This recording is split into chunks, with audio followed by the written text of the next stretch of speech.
Hello everyone, आप सभी लोग का स्वागत है हमारे यूट्यूब चैनल में। मेरा नाम है विराट सक्सेना और आज हम लोग इंडियन ज्योग्राफी से रिलेटेड कुछ 20 इंपॉर्टेंट क्वेश्चन पूछूंगा मैं आप लोगों से और उसका बाद में आंसर भी आपको बताऊंगा। लेकिन अगर आपको उसका आंसर पहले से पता हो तो आप मुझे कमेंट करके बता सकते हैं। ठीक है, चलिए स्टार्ट करते हैं। और स्टार्ट करने से पहले आप मेरा चैनल सब्सक्राइब कर दीजिए, वीडियो लाइक कर दीजिए। ठीक है, तो यहाँ से हमारा पहला क्वेश्चन है ज्योग्राफी से रिलेटेड। ठीक है, तो पहला क्वेश्चन है कावेरी नदी का उद्गम कहाँ से होता है, यानी कावेरी नदी कहाँ से निकलती है। तो यहाँ से आपके 4 ऑप्शन दिए गए हैं। पहला ऑप्शन है अमरकंटक के पठार से, दूसरा है महाबालेश्वर से, तीसरा है ब्रह्मगिरी पहाड़ियों से, चौथा है त्रिम्बक पहाड़ियों से। ठीक है, तो यहाँ से आपका राइट आंसर क्या है? आपका राइट आंसर है आंसर सी। ठीक है, यानी ब्रह्मगिरी पहाड़ियों से। तो कावेरी नदी का उद्गम कहाँ से होता है? कावेरी नदी का उद्गम होता है ब्रह्मगिरी पहाड़ियों से।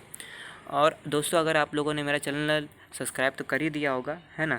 और अगर आपने मेरा ग्रुप ज्वाइन करना चाहते हैं तो यहाँ आपका व्हाट्सएप ग्रुप नंबर दिया है ना। तो आप इसको व्हाट्सएप ग्रुप ज्वाइन कर सकते हैं, जिसका आपको PDF भी मिलेगा इसका। ठीक है, तो यहाँ से दूसरा क्वेश्चन है कि निम्नलिखित में से कौन सा मेघालय पठार का भाग नहीं है। तो यहाँ पे नहीं है पूछा है, तो सोच समझ के जवाब दीजिएगा। ठीक है, तो यहाँ पे आपको 4 ऑप्शन दिए गए हैं। पहला है पलामू पहाड़ियाँ, दूसरा है खासी पहाड़ियाँ, तीसरा है गारो पहाड़ियाँ, चौथा है जयंती पहाड़ियाँ। ठीक है, तो यहाँ से आपका कौन सा राइट आंसर है? आपका राइट आंसर है ए। ठीक है, पलामू पहाड़ियाँ मेघालय पठार का भाग नहीं है। ठीक है, चलिए तीसरा क्वेश्चन है। यहाँ पे तीसरा क्वेश्चन है कि भारत में खरीफ मौसम किसके साथ आता है। तो भारत में खरीफ मौसम किसके साथ में आता है? तो यहाँ आपके 4 ऑप्शन दिए गए हैं। पहला है दक्षिण पूर्वी मानसून, दूसरा है उत्तर पूर्वी मानसून, तीसरा है उत्तर पश्चिमी मानसून और चौथा है दक्षिण पश्चिमी मानसून। ठीक है, तो यहाँ से आपका राइट आंसर क्या है? आपका राइट आंसर है डी, यानी दक्षिण पश्चिमी मानसून।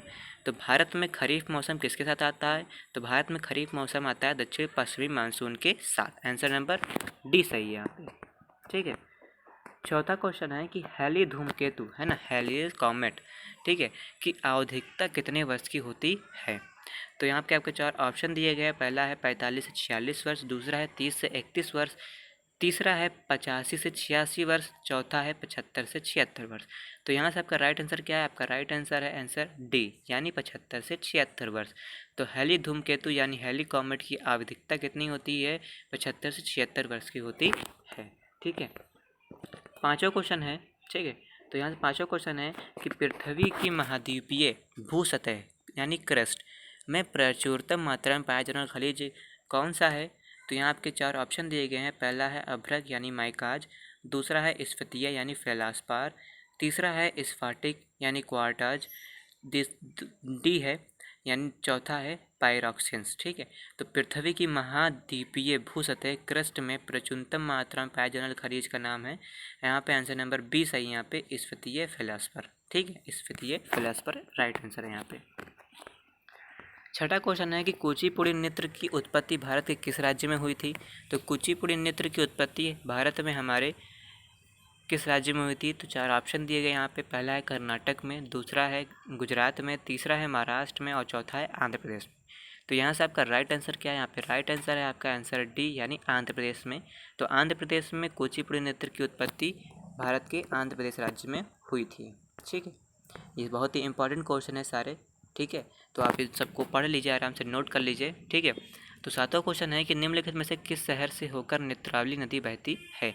तो कौन शहर से होकर नेत्रावली नदी बहती है? तो यहाँ आपके 4 ऑप्शन दिए गए हैं, उसमें से एक सही है। कौन सही है ये हम लोग बाद में डिस्कस करेंगे, पहले कौन कौन से ऑप्शन है ये देख लेते हैं। तो पहला हमारा है शिवमोगा, दूसरा है मंगलुरु, तीसरा है कारवार, चौथा है बेंगलुरु। ठीक है, तो यहाँ से ऑप्शन नंबर आपका बी सही है, मंगलुरु।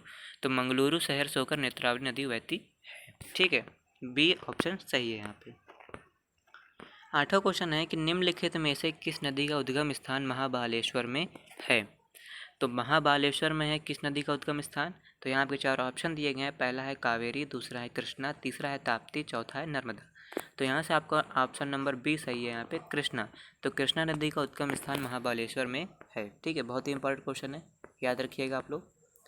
नवा देश है कि द्वीप देश फिजी किस महासागर में स्थित है।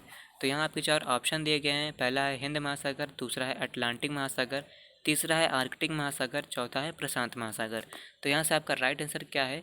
डी है, यानी प्रशांत महासागर। ठीक है, तो द्वीप देश फिजी हमारा प्रशांत महासागर में स्थित है। ठीक है, आंसर नंबर डी राइट है यहाँ पे। 10वां क्वेश्चन है और बहुत ही इंपॉर्टेंट है, आप सही सोच समझ के जवाब दीजिएगा।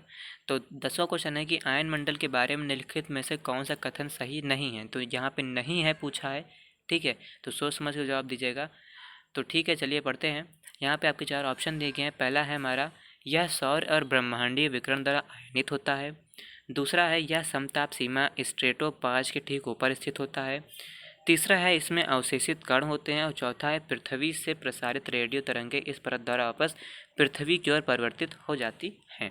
ठीक है, तो यहाँ से ये चारों ऑप्शन में से आपका राइट आंसर है आंसर बी। ठीक है, यह समताप सीमा स्ट्रेटोपाज के ठीक ऊपर स्थित है। ठीक है, आयन मंडल के बारे में ये कथन सही नहीं है। चलिए 11वां क्वेश्चन है कि चंद्रमा पर किसी वस्तु का भार पृथ्वी पर उसके भार के कितने बराबर होता है। ठीक है, तो यहाँ पे 4 ऑप्शन दिए गए हैं। पहला है 8वें भाग, दूसरा है 6ठे भाग, तीसरा है 10वें भाग, चौथा है चौथे भाग। ठीक है, तो यहाँ से आपका राइट आंसर क्या है, यहाँ पे ऑप्शन नंबर बी यानी 6ठे भाग आपका राइट आंसर है। तो चंद्रमा पर किस वस्तु का भार चंद्रमा पर किसी वस्तु का भार पृथ्वी पर उसके 6ठे भाग के बराबर है। ठीक है, ऑप्शन नंबर 20 राइट है यहाँ पे। 12वां क्वेश्चन है कि अब भारत में अभ्रक का सबसे बड़ा उत्पादक राज्य कौन सा है। तो यहाँ पे आपको 4 ऑप्शन दिए गए हैं, है ना। तो पहला है मध्य प्रदेश, दूसरा है आंध्र प्रदेश, तीसरा है झारखंड, चौथा है राजस्थान। तो इन चारों राज्यों में से कोई एक राज्य है जिसमें भारत का अभ्रक का सबसे बड़ा उत्पादन राज्य है। तो यहाँ से ऑप्शन नंबर 20 है यहाँ पे आंध्र प्रदेश। तो आंध्र प्रदेश में भारत का अभ्रक का सबसे बड़ा उत्पादक राज्य है। ठीक है, ऑप्शन नंबर 20 है यहाँ पे। 13वां क्वेश्चन है कि सतपुरा श्रेणी की सबसे ऊंची चोटी कौन सी है। तो यहाँ पे आपके 4 ऑप्शन दिए गए हैं। पहला है धूपगढ़, दूसरा है अमरकंटक, तीसरा है जारगा, चौथा है दिलवाड़ा। ठीक है, तो यहाँ से आपका राइट आंसर क्या है, आपका राइट आंसर है यहाँ पे पहला यानी ए ऑप्शन। तो धूपगढ़ सतपुरा श्रेणी की सबसे ऊंची चोटी है। बहुत ही इंपॉर्टेंट क्वेश्चन है, याद रखिएगा आप सभी लोग। तो यहाँ से आपका आंसर नंबर ए राइट है। 14 क्वेश्चन है कि निम्नलिखित में से कौन सा तांबा खनिज है।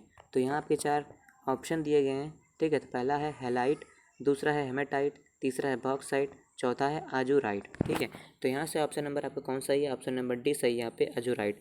तो आजूराइट तांबा खनिज है। ठीक है, यहाँ से आंसर नंबर डी सही है यहाँ पे। ठीक है, 15वां क्वेश्चन है कि हीराकुंड बांध किस नदी पर बनाया गया है। तो हीराकुंड बांध किस नदी पर बनाया गया है। तो आपके 4 ऑप्शन दिए गए हैं, है ना। तो पहला है महानदी, दूसरा है बेतुआ, तीसरा है गोदावरी, चौथा है कृष्णा। तो यहाँ से आपका राइट आंसर क्या है, राइट आंसर है आपका ए यानी महानदी। तो हीराकुंड बांध किस नदी पर बनाया गया है, महानदी पर बनाया गया है। ठीक है, 16वां क्वेश्चन है कर्नाटक के किस जिले में ब्रह्मगिरी वन्यजीव अभ्यारण्य स्थित है। तो कर्नाटक का ऐसा कौन सा जिला है ना, जहाँ पे ब्रह्मगिरी वन्यजीव अभ्यारण्य स्थित है। तो यहाँ आपके 4 ऑप्शन दिए गए हैं। पहला है उडुपी, दूसरा है मंडिया, तीसरा है कोडागू, चौथा है हसन। तो इन चारों ऑप्शन में से आपका राइट आंसर है आंसर सी यानी कोडागू। तो कोडागू कर्नाटक का एक जिला है जिसमें ब्रह्मगिरी वन्यजीव अभ्यारण्य स्थित है। ठीक है, 17वां क्वेश्चन है कि बोर्रा गुफाएं भारत के पूर्वी तट पर निम्नलिखित पहाड़ियों में से किस पहाड़ी पर स्थित है।